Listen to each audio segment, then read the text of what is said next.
If you're struggling to find a job now, hear me out. You are competing with 100K people who just got laid off, 4 million new grads, and many of the 50 million people who quit their job in 2022. It's not just you who are struggling, it's the entire market and the world. It took me a whole year to get a job in the 2021-2022 economy, and I don't think it's gonna get any better in 2023. But here are 3 things I learned from my 1 year of unemployment, and I hope these 3 things can help you. First, find opportunities that are not advertised. Do you know what I did in the early on of my job application phase? I went on LinkedIn and I only looked at the job posts that are suggested to me. And do you know what are these job titles? Product designer at Asana, age 70 already applied. UI UX product design lead, senior product designer education, senior product designer at Google, product manager at Snapchat, senior product manager at TikTok, technical UX designer at Apple, Google, etc. These jobs are advertised to me not because I am a good fit to the job, but because I will be a person that's interested in the job because it meets my expectation and I will click on it. They are paid to be shown to me, and these are the jobs that 80% of the people are competing to, even though these are just 20% or even 1% of the job existing on the market. So here's what I suggest you to do. Go on smaller platform instead of LinkedIn, and then just look for whatever jobs that are out there that kind of match the title you want to be, and then apply to all of them. That's what I figured out. It doesn't matter what the company title is.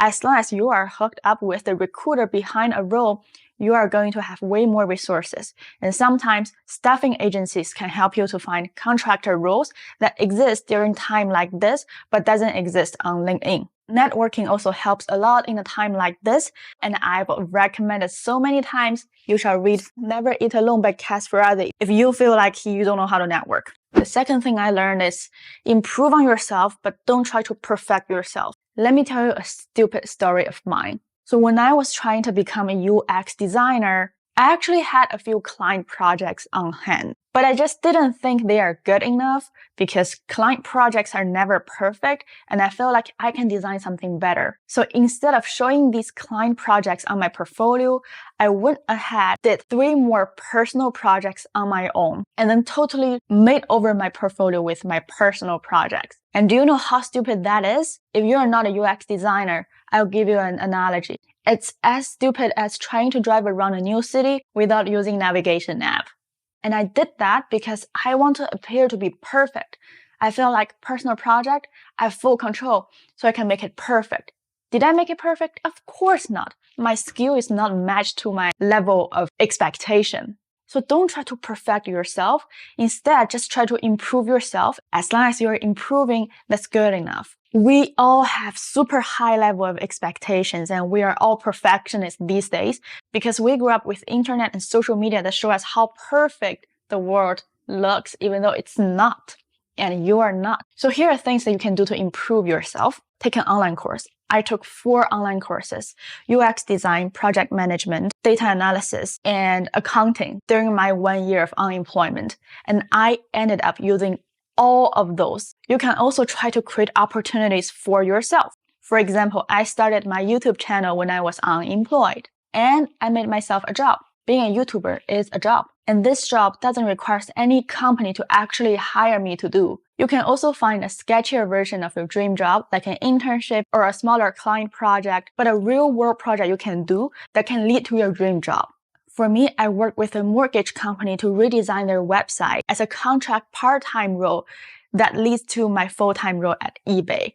My Chinese mom during my unemployment time always told me to 骑驴找马, which means ride donkey, find horse. If you are finding a horse, you at least shall ride a donkey to look for the horse.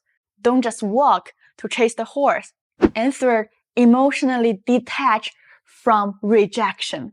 If you've seen this video of mine, you know that I went through 6 rounds of interview with Google. I even moved to a new city because I thought I must land this job at Google. And I ended up getting rejected at the last round. And looking backward, it all made sense. But at that moment, it is very easy to get so discouraged and so disapproved and then started to self-sabotage. There was a very long period of time that I told myself that I will only start to work on my health when I find a job. I will only start to traveling after I got a job. I will only start to work on my personal brand after I got a job. And that's so bad. Start doing what you want to do right now. Emotionally detach the rejection from others and approve yourself. Self-validation is so important when you don't have any external source of validation. Even as someone who has a job and has a personal brand, I still feel so insecure because what's happening with the environment. All I hear now is this person got laid off, that person got laid off, this company has another round of layoff, GPT-4 is taking over, there's an earthquake here, there's a disaster there. Oh my God. Let us all just acknowledge that there could have bad timing. But during a bad timing like this, I want you to work on yourself, to validate yourself, and to keep improving yourself. So when an opportunity comes, you are fully ready to take it.